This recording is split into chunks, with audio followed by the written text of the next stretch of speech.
आज जो हमें ज़रूरत है वो तरबियत की ज़रूरत है। एक उस्ताद और एक वालिद या एक वालदा की हैसियत से ये बहुत अहम मेंबर्स हैं जो हमारे पूरे माशरे के लिए तरबियत का जो पहलू बनते हैं। अब हमारे वालिदैन ये चाहते हैं कि हमारे बच्चे जो है वो 5 वक्त के नमाज़ी हों, लेकिन क्या वो ख़ुद पढ़ रहे हैं? वो ये चाहते हैं कि हमारे बच्चों में बड़ा अदब हो, बड़ा एहतराम हो। तो क्या आप देखते हैं कि वो खूबी वालिदैन के अंदर मौजूद है? अगर तो वो चीज़ वालिदैन के अंदर मौजूद है फिर तो कहने की ज़रूरत ही नहीं है, क्योंकि जो बच्चा है वो अमल से सीखता है। उस्ताद के या वालिदैन का जो अमल हो रहा है और उसको देखकर जो वो प्रैक्टिकल कर रहा होता है उसी से सीख रहा होता है। लेकिन जैसा कि ये हमारा माशरा है, हमने देखा है कि यहाँ पर कहने वाला काम बहुत बढ़ता जा रहा है और प्रैक्टिकली जो काम है वो कम होता जा रहा है। एक उस्ताद है, वो अपने बच्चों को अच्छे रास्ते की तरफ लगाना चाहता है, तो क्या वो ख़ुद पहले अच्छे रास्ते पे लगा हुआ है?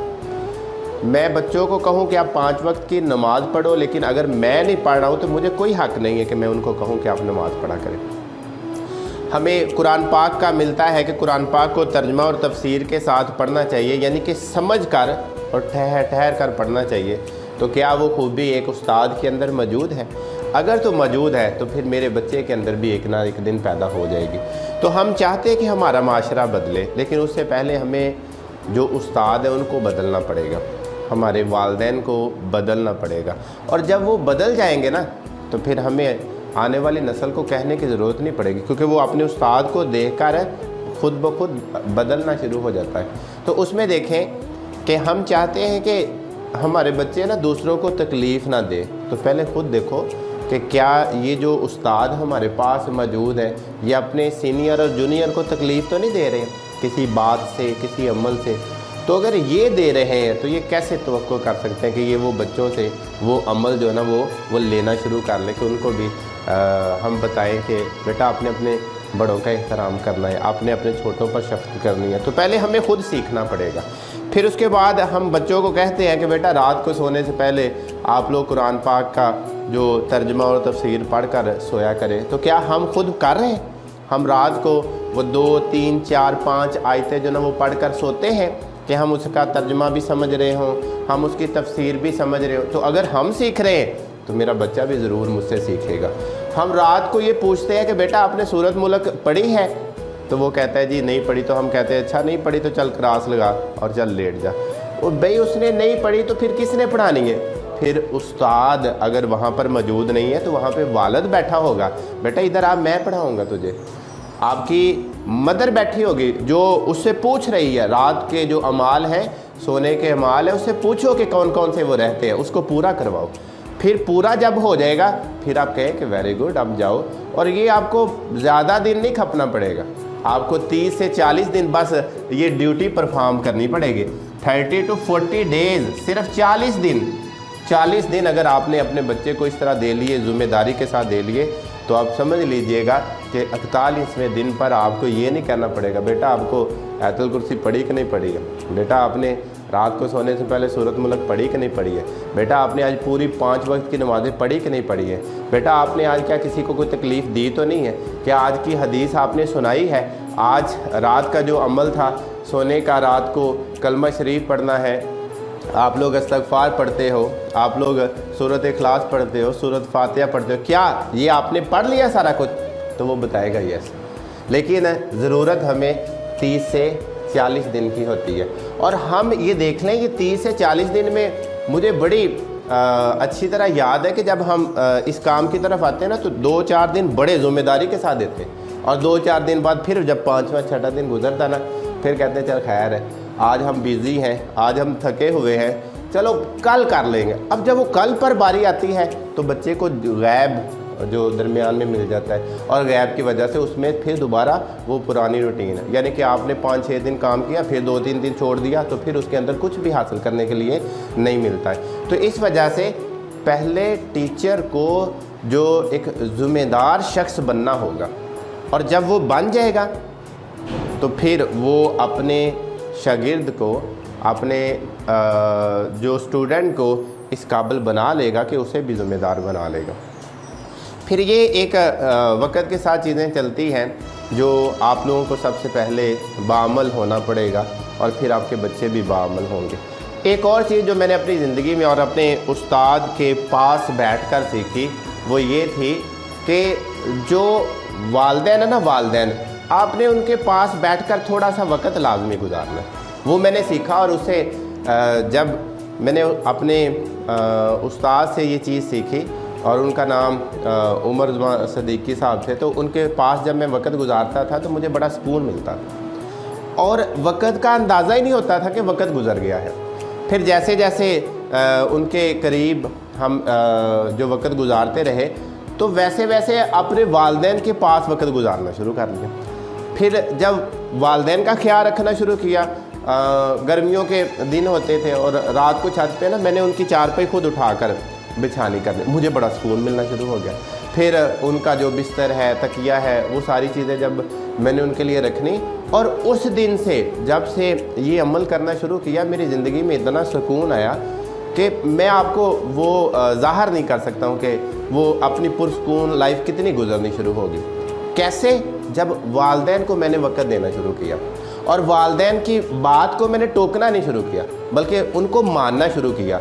और मुझे कभी कभी लगता था पहले, इससे पहले कि मेरे वालिदैन किसी ना किसी जगह पे गलत होते, लेकिन जब मैं उनके करीब हुआ ना तो फिर मुझे अंदाज़ा हुआ कि वो किसी भी एंगल से गलत नहीं थे। वो हर एंगल से मुझे दुरुस्त ही नज़र आते हुए, हर एंगल से मुझे वो दुरुस्त नज़र आए। तो जब वो मुझे हर एंगल से दुरुस्त नज़र आए ना तो फिर मेरी ज़िंदगी में ऑटोमेटिकली सुकून आना शुरू हो गया।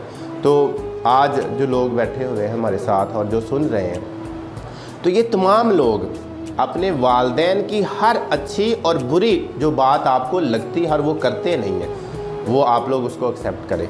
और एक्सेप्ट करने के पास फिर आपको पता चलेगा कि वालिदैन के पास जब हम उनके साथ गपशप लगाते हैं ना तो उनको बड़ा सुकून मिलता है कि मेरी औलाद मुझे वक़्त दे रही है। और मैं भी उन्होंने ना दिया हो वक़्त के साथ, ये बहुत सारी चीज़ें होती है जी, उन्होंने कौन सा दिया जो हम दे रहे हैं। ठीक, उन्होंने कोई मिस्टेक किया तो इसका ये मतलब नहीं कि हम भी उसी पगडंडी पर, हम भी उसी रास्ते पे चलना शुरू हो जाए, बल्कि हम उससे सीखें कि उन्होंने वो नहीं किया था लेकिन आज हम वही जो वो कर चुके वो नहीं करेंगे, ताकि हमारी औलाद भी कल को हमारे साथ वो ना करे। तो ये आप लोग ज़रूर देखिएगा कि अपने वालिदैन के पास रहिए, उनकी बात सुनिए, उनके साथ वक़्त गुजारिए, फिर देखिएगा ज़िंदगी सुकून से गुज़रती है या नहीं गुज़रती है। तो जब वक़्त, अब देखिए ना, एक वक़्त ऐसा आता है कि हमारे अंदर जो गुस्सा वो ख़त्म होना शुरू हो जाता है। एक वक़्त ऐसा आता है, एक वक़्त ऐसा आता है कि हम बैठे होते हैं ना तो हम पुरसुकून बैठे होते हैं और हमें लगता है कि अब कोई जो दूसरा ऊंची बात कर रहा ना तो उसको मैंने बियर करना है, कोई गुस्से से बोल रहा ना तो मैंने उसको बियर करना। लेकिन एक वक़्त ऐसा होता है कि हमें वो बियर ही नहीं होता और हम उस वक़्त अपनी तरफ से बिल्कुल एक्यूरेट होते हैं, लेकिन जो उस स्टेज से गुज़र चुका होता है और वो बैठा वो कह सकता है कि यहाँ पर कौन दुरुस्त है और कौन गलत, क्योंकि वो उस पूरे के पूरे इन्वायरमेंट से गुज़र कर फिर उस जगह पे बैठा होता है और उसे फिर उतना गुस्सा भी नहीं आ रहा था, बल्कि वो बियर करना सीख जाता है चीज़ों को, जो तकलीफ़ दे होती, जो महसूस करता है, लेकिन उसके बावजूद भी वो अगले को महसूस नहीं होने देता है। लेकिन वो एक स्टेज आती है, लास्ट वाली स्टेज हमारी वो आती है, लेकिन कुछ लोग उस स्टेज से पहले ही सीख लेते हैं और जो उस स्टेज से पहले सीख लेते हैं वो जहाँ पे वो बैठा है वो कई गुना उससे बुलंद चबूतरे पे उसका पीछे जो उसको फॉलो कर रहा था वो बैठा होता है, क्योंकि उसने वो चीज़ें वक़्त से पहले और वक़्त के साथ साथ सीख ली। वक़्त के बाद तो सभी लोग ही सीख लेते हैं। आखिर वाली एज में या आखिर वाली उम्र में आपने देखे होंगे कि उस वक़्त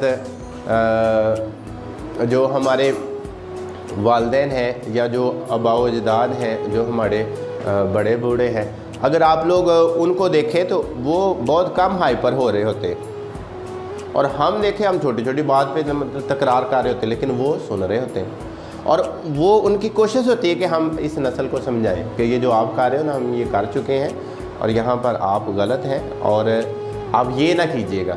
लेकिन ये नस्ल है, ये अपने पहले तजर्बात करती है, जब वो तजर्बात से नाकाम होती, कुछ सीखती है तो फिर कहती हाँ हाँ हमें भी ऐसा करना है और करने के बाद फिर वो अपने आने वाली नस्ल को दोबारा समझाना शुरू कर देते हैं। तो ये चीज़ें हैं कि एक उस्ताद होने के नाते हमारे अंदर जो खलूस का जज्बा है, हमारे अंदर जो नेक नीति का जज्बा है, हमारे अंदर जो मुखलसाना सिंसेरिटी का जज्बा है, ये सारी चीज़ें जो अच्छाई की तरफ आती है वो सारी की सारी डेवलप होनी चाहिए। और जब वो डेवलप होती है फिर आप लोग एक बेहतरीन उस्ताद की शक्ल जो ना वो इख्तियार करना शुरू कर देते हैं। अब ये नहीं कि आप लोग बुक को लें और बड़े अच्छे अंदाज से पढ़ा लिया और आपका स्टूडेंट जो ना वो आपके पीछे आपके बातें कर रहा हो, वो घर वालों को कुछ समझ ना रहा हो, क्लासेस के अंदर आते जाते बातें, वो किसी को मतलब इंपॉर्टेंस ही ना देता हो, बस ठीक है जी मैं तो सिर्फ इससे पढ़ता था तो मैं तो सिर्फ इसी की रिस्पेक्ट करूँगा। बल्कि ये तो उसकी सोच ही गलत है।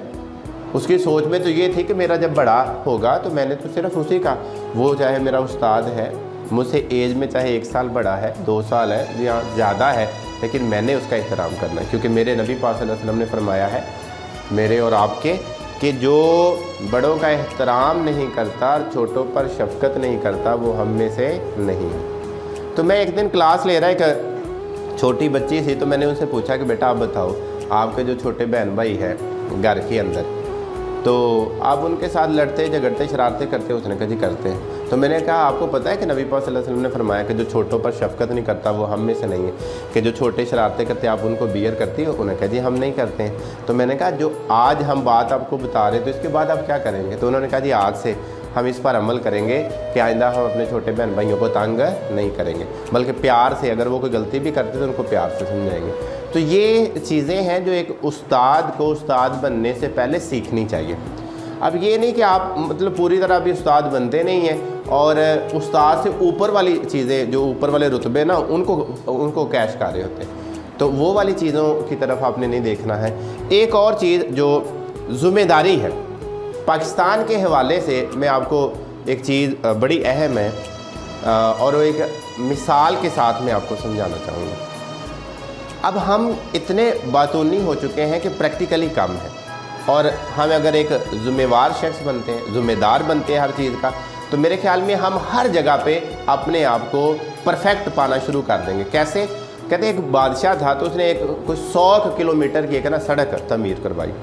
100 किलोमीटर की सड़क तमीर करवाने के बाद उसने अपने 3 वज़ीर तैयार किए कि जाकर उस सड़क को चेक करके आओ कि वो कैसी बनी है। तो जब वो कंप्लीट हो गई, पहला वज़ीर गया, उसने जाकर चेक किया।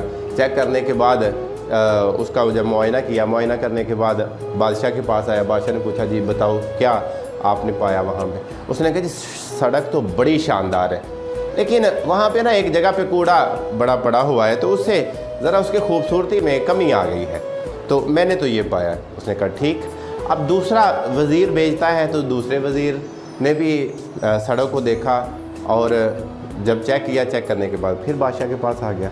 तो बादशाह ने पूछा जी आपने कैसा पाया? उसने कहा जी शानदार, बेमिसाल जो ना वो सड़क आपने तमीर करवाई है, सालों साल चलने वाली है, लेकिन वहाँ पे एक खामी है। उसने कहा जी वो क्या? उसने कहा वहाँ पे एक जगह पे कूड़ा बड़ा पड़ा हुआ था, तो वो उसकी शान को ना ख़राब कर रहा था। उसने कहा ठीक।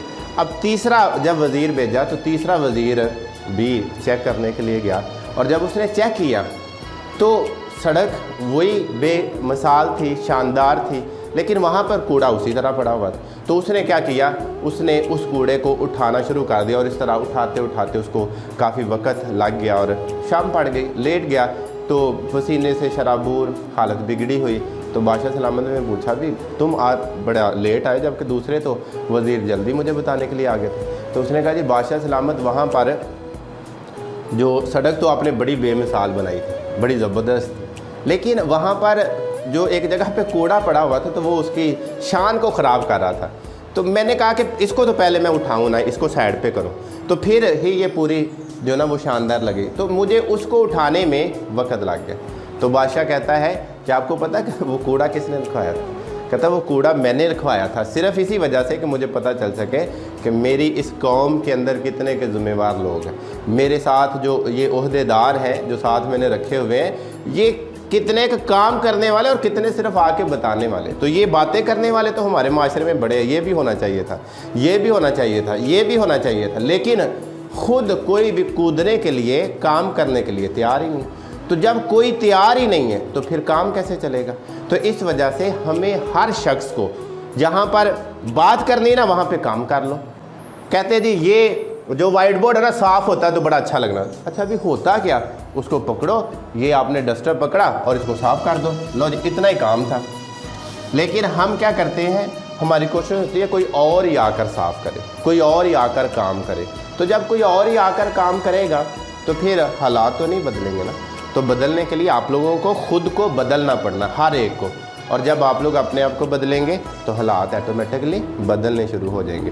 तो ये था आज का कुछ मौजू जो आपके साथ हमने डिस्कस किया, ताकि आपकी तरबियत भी साथ साथ चलती रहे और आप लोग एक मुकम्मल उस्ताद की शक्ल के अंदर जो है वो फिर पढ़ाना शुरू करें और आपको भी पता चले कि हम अपने तालिब इल्मों को आने वाले दिनों में किस तरह ज़िम्मेदार बना सकते हैं।